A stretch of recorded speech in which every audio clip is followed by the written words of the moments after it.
Si aujourd'hui tu pratiques du sport régulièrement, il est inconcevable de négliger ton alimentation et je pense que tu le sais mieux que moi, mais c'est vraiment la base aujourd'hui de ta récupération et aussi de tes performances. Le fait de contrôler son alimentation, de savoir du moins quels sont les besoins qui te correspondent en fonction de tes dépenses, si tu es peut-être un sportif, un grand sportif ou un sportif plutôt modéré, et le fait de savoir aussi quels sont ses besoins et d'avoir une alimentation qui correspond à ses besoins va permettre déjà d'éviter les blessures, d'éviter aussi le fameux coup de fatigue que l'on peut ressentir après l'entraînement, d'éviter aussi de souffrir de carences, d'une inflammation trop importante et d'avoir un déséquilibre de l'équilibre acido-basique dans son corps, et c'est très fréquent chez des sportifs de haut niveau ou des sportifs qui font régulièrement du sport. Donc aujourd'hui je vais te donner des clés pour venir des clés toutes simples pour améliorer ta récupération sportive à la fois rapidement après l'entraînement et également sainement. On ne va pas parler de whey protein, on ne va pas parler de produits qui vont permettre de récupérer très rapidement mais qui sont bourrés de sucre ajouté, de cochonneries et qui sont purement marketing tout simplement. On va vraiment voir des techniques tout à fait simples que tu peux vraiment intégrer dans ton quotidien. Avant de commencer cette vidéo, je te rappelle que j'ai sorti un programme de rééquilibrage alimentaire qui est totalement gratuit. C'est un programme qui s'adresse aux personnes qui ont envie depuis très longtemps de revoir leur alimentation mais qui ne sont pas du tout emballés par les régimes qu'elles peuvent voir à droite et à gauche. C'est vraiment un programme qui va te permettre de revoir ton alimentation sans contrainte et sans passer par un régime. Alors il y a quand même des petits efforts à faire, mais on est très loin des régimes très frustrants et très contraignants. Et c'est un programme qui te correspond si tu cherches à gagner en énergie, si tu souffres peut-être de problèmes de thyroïde, que tu souffres de cholestérol un peu trop important, peut-être qu'aussi tu as une insulinorésistance ou carrément même un diabète de type 2, peut-être qu'aussi tu te sens régulièrement fatigué après tes repas, peut-être que tu as envie de perdre du poids, perdre un petit peu de graisse aussi. Donc si tu te sens concerné par ces problématiques, ce programme est vraiment fait pour toi. Donc le lien est dans la description et le programme s'appelle les 7 secrets d'une alimentation saine sans frustration. Alors il y a une question que de nombreuses personnes se posent et notamment des sportifs puisque c'est le sujet de cette vidéo. Faut-il manger avant ou après son entraînement, après sa séance de sport? En fait, c'est pas vraiment important de manger avant ta séance, à part si tu vas faire un sport d'endurance ou une activité qui va être vraiment prolongée. Dans ce cas-là, il est quand même préférable de recharger un petit peu pour pouvoir, parce que lorsque tes stocks de glycogène se seront totalement vidés, tu auras encore un petit peu de réserve. Alors que si tu pars à jeun et que tu vas courir pendant 2 heures, il se peut que tu aies un coup de fatigue durant ton effort. Mais le plus important dans tout ça, c'est vraiment de manger, peu importe ton sport, que tu fasses un sport d'endurance ou un sport de force. Le plus important, c'est de venir manger, récupérer après ta séance, après ton activité physique et de le faire le plus rapidement possible. Donc l'idéal, c'est de le faire 30 minutes à 45 minutes après ta séance de sport. C'est ce qu'on appelle en fait la fenêtre métabolique. Donc c'est tout simplement le moment où ton corps est le plus à même, et tout simplement le moment où ton corps est vraiment prêt à recevoir, où il s'attend même à recevoir des nutriments, des glucides, des protéines, tout ce qu'il a pu brûler durant ton activité physique. Et donc c'est le moment vraiment propice pour lui apporter ce dont il a besoin. Alors que si tu attends 2 heures après ton entraînement, bon, tu vas venir récupérer quand même, mais les nutriments que tu vas lui apporter ne seront pas assimilés de la même manière et seront tout simplement moins bien assimilés par ton organisme. Le premier élément pour bien récupérer après ta séance de sport par ton alimentation, c'est de venir recharger les stocks de glycogène grâce aux hydrates de carbone qu'on appelle plus communément les glucides. Alors tu le sais, les stocks de glycogène, ce sont les recharges de glucides, donc toutes les formes de glucides que l'on peut retrouver, que ce soit des sucres simples, des sucres complexes, et permettent justement de recharger les stocks de glycogène que l'on va retrouver principalement dans les muscles et que l'on va également retrouver dans le foie. Donc ce sont les principales recharges en fait, les stocks en fait d'énergie que l'on va retrouver et qu'on va pouvoir venir recharger avec notre consommation de glucides. Alors on a notamment 2 formes principales de glucides, on a le glucose et le fructose qui sont particulièrement importantes pour venir recharger les stocks de glycogène, puisque le glucose va permettre de recharger le glycogène musculaire, donc tu l'as compris, les réserves de glucides dans les muscles, et le fructose lui va permettre de recharger les stocks de glycogène, donc le glycogène hépatique, donc qui sera contenu dans le foie. Donc l'idéal est de consommer des glucides, comme je te l'ai dit, 30 minutes à 45 minutes après ta séance, et c'est particulièrement important si tu as fait un sport d'endurance, que tu as eu une activité physique assez longue. C'est vraiment important de consommer cette fois-ci des aliments à l'indice glycémique élevé, contrairement à ce que j'ai l'habitude de te prôner sur cette chaîne, puisque ça va vraiment permettre de recharger plus rapidement les réserves de glycogène, et plus tu le fais rapidement, mieux ce sera assimilé et plus ton corps pourra récupérer, et moins tu seras fatigué, moins tu pourras peut-être souffrir de tendinite, de courbatures, de petites blessures que l'on peut ressentir.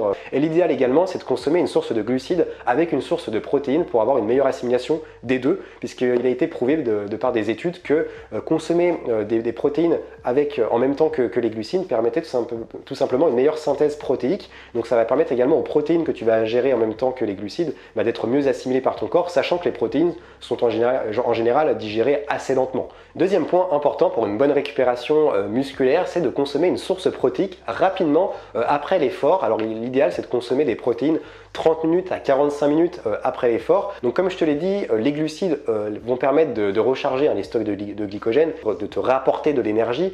Les protéines, elles, vont permettre de restructurer, de réparer les micro-lésions des fibres musculaires, parce que lorsque tu fais du sport, il y a des petites déchirures qui se passent au niveau de tes muscles, et les protéines vont donc permettre de réparer le muscle. C'est ce qu'on appelle également le processus d'anabolisme, qui va permettre tout simplement de contrer le catabolisme des muscles, qui est tout simplement la destruction du muscle. Donc lorsque tu fais du sport, c'est très important de venir recharger, de venir apporter des protéines aux muscles et à ton organisme de manière générale, déjà pour éviter une fonte musculaire et aussi pour réparer le muscle et éviter de te blesser, tout simplement. L'idéal pour un sportif, c'est de consommer entre 1,4 et 1,7 grammes de protéines par kilo de poids de corps. Donc en gros, si tu fais 75 kg, tu fais 75 fois 1,4 par exemple, et ça te donne un peu un indice des grammes de protéines que tu peux consommer par jour. Après, pour une personne sédentaire, c'est un peu moins. Pour une personne qui fait un peu plus de sport et notamment des sports de force, ça sera un petit peu plus, mais il ne faut pas non plus dépasser 2,5 grammes de protéines par kilo de poids de corps, parce que là,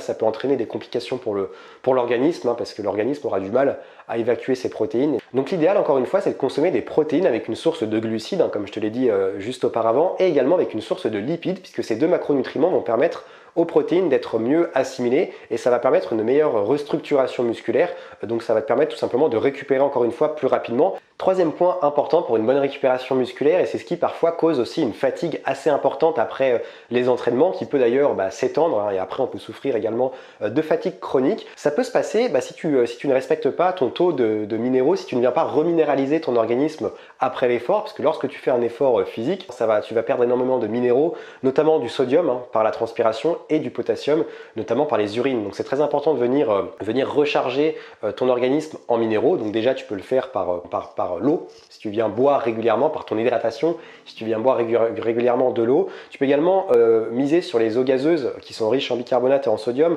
Tu peux également prendre de l'eau aussi minérale, à laquelle tu vas ajouter, par exemple, tu peux ajouter du citron, tu peux ajouter du bicarbonate de soude, tu peux ajouter du sel. Ça va vraiment te permettre de récupérer rapidement, et tu vas le sentir aussi, tu vas le sentir vraiment, que tu vas le sentir tout de suite beaucoup mieux. Tu peux également consommer des sources de potassium, donc ça tu peux à la fois en consommer de manière liquide, comme je viens de te le citer, et également dans ton alimentation, parce qu'il y a de nombreux produits alimentaires qui contiennent du potassium. On en retrouve beaucoup déjà dans la viande, dans le poisson, dans les céréales complètes, on en retrouve également dans les dattes, dans les figues, dans les poissons gras également, on en retrouve dans le chocolat, dans les légumineuses, dans les lentilles. Donc tu vois que tu peux vraiment arriver à trouver aujourd'hui du potassium facilement dans ton alimentation, si tu as une alimentation variée. Tu peux également miser aussi sur les fruits séchés, comme les abricots séchés, les dattes séchées, les raisins séchés. C'est vraiment très riche en minéraux, en oligo-éléments. Et la boisson, vraiment l'idéal, c'est une boisson qui est aussi très utilisée si tu jeûnes, pour venir casser le jeûne, ou même après une activité physique, c'est l'eau de coco, puisque l'eau de coco contient quasiment tous les minéraux indispensables pour le bon fonctionnement de ton organisme.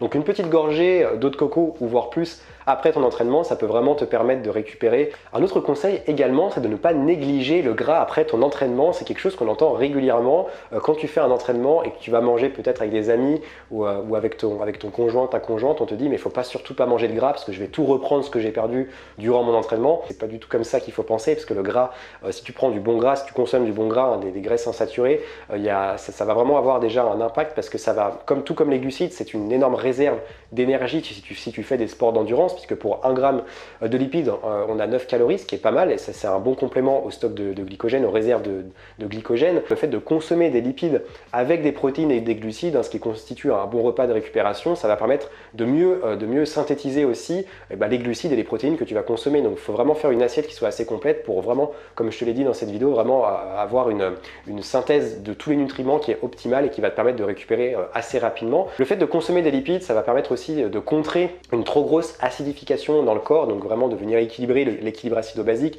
Et chez les sportifs, c'est très courant d'avoir un taux inflammatoire qui peut s'enflammer très rapidement de par l'alimentation du sportif, qui est déjà très riche en protéines et en protéines. Il y a aussi toutes les boissons énergisantes, les choses comme ça qui sont vraiment très acides pour le corps et qui peuvent vraiment venir créer des déséquilibres et en plus des blessures. Ça peut aussi prévenir les problèmes articulaires, les inflammations et toutes les petites blessures qui peuvent se répéter. Pour terminer, les lipides jouent également un rôle important dans la thermogénèse, dans la régulation de la thermogénèse de ton corps, donc ce qui est la chaleur de ton corps. Quand tu fais du sport, forcément la thermogénèse augmente et c'est la raison pour laquelle tu transpires, c'est ce qui permet de réguler la température de ton corps pour pas que tu sois en surchauffe totale. Et le fait également de consommer des lipides, ça va réguler cette thermogénèse et ça va t'éviter de trop transpirer et de perdre donc trop de minéraux, de trop te fatiguer, et ça va aussi avoir des conséquences positives sur tes résultats, sur tes performances. Les sportifs sont davantage soumis au stress oxydatif, ont plus de risques de souffrir de stress oxydatif qui est tout simplement, va provoquer un affaiblissement du système immunitaire, qui peut provoquer également des blessures de par une inflammation trop importante dans le corps. Et tu le sais, le stress oxydatif résulte d'une présence trop importante de radicaux libres dans l'organisme. Pourquoi les sportifs sont plus touchés par le stress oxydatif? Parce que lorsqu'on fait du sport, on a besoin davantage d'oxygène et donc on va amasser davantage de radicaux libres. Le corps va être confronté à un volume, à une présence de radicaux libres beaucoup plus importante qu'une personne sédentaire lambda. Donc il est important vraiment de venir consommer des antioxydants dans son alimentation pour contrer les radicaux libres et éviter que nos cellules tout simplement ne rouillent. Donc les antioxydants, tu vas en retrouver principalement, je t'avais fait une vidéo là-dessus d'ailleurs que je te remets juste ici, ça peut être intéressant de revoir les antioxydants, j'avais fait vraiment une vidéo assez complète. Tu vas les retrouver les antioxydants dans les oligo-éléments dans un premier temps, donc notamment dans le zinc, les oligo-éléments tels que le zinc, le cuivre, le sélénium. Tu vas également retrouver dans certaines vitamines, notamment la vitamine C, la vitamine E. Donc tu vas aussi retrouver, si on parle en termes alimentaires, dans beaucoup de fruits, dans beaucoup de légumes. Je t'invite à consommer bio aussi davantage, ne pas trop transformer aussi tes produits. Tu vas aussi retrouver dans les céréales complètes. Il est important également de consommer donc de la vitamine E, que tu vas retrouver principalement dans des huiles, dans l'huile d'olive, dans des huiles vierges, que tu vas retrouver aussi dans certains poissons, dans les noix aussi également, de consommer de la vitamine C, que tu retrouves un petit peu partout dans beaucoup de fruits, dans beaucoup de légumes, dans les agrumes, de consommer également des sources de caroténoïdes, c'est-à-dire tous les fruits, les légumes qui ont des couleurs assez vives, consomment encore une fois un maximum biologique tes produits, également avoir des sources de polyphénol qu'on retrouve dans le chocolat, dans le vin rouge, qu'on retrouve un petit peu partout, dans le miel aussi. Pour résumer rapidement les points d'une bonne récupération musculaire, donc dans un premier temps, il est important de venir recharger les stocks de glycogène avec des hydrates de carbone, avec des sources de glucides et notamment des glucides à l'indice glycémique élevé 30 minutes à 45 minutes après ton effort. Il est également important en deuxième lieu de consommer une source de protéines également rapidement après l'effort. Il est également important pour toi de venir reminéraliser l'organisme par ton hydratation, par les différentes boissons et notamment par tes sources de sodium et de potassium. Le quatrième point, c'est de ne pas avoir peur de consommer du gras, des bons lipides notamment après ton entraînement en les associant avec une source de protéines et de glucides. Et le dernier point, c'est de consommer suffisamment d'antioxydants pour contrer le stress oxydatif qui est très présent, très fréquent chez les sportifs. J'espère que cette vidéo t'a plu. Je te rappelle également que tu peux bénéficier de mon programme de rééquilibrage alimentaire, les 7 secrets d'une alimentation saine sans frustration. Si tu cherches à perdre du poids, à perdre un peu de poids, à avoir plus d'énergie, à en finir avec des troubles digestifs, si tu as envie d'avoir d'être moins fatigué, plus d'énergie sans passer par un régime hyper contraignant, c'est vraiment le programme qu'il te faut. Et personnellement, entre toi et moi, tu ne retrouveras pas un tel programme en gratuit sur internet, donc vraiment profites-en. Je te vends rien à la fin, donc tu peux vraiment y aller les yeux fermés. Et merci à toi d'avoir suivi cette vidéo. N'hésite pas à liker cette vidéo juste en bas, à t'abonner à la chaîne YouTube, à rejoindre aussi mes emails si tu veux avoir plus d'informations sur les produits alimentaires et tes cosmétiques. Je te dis à très vite, prends soin de toi et surtout, reste vert.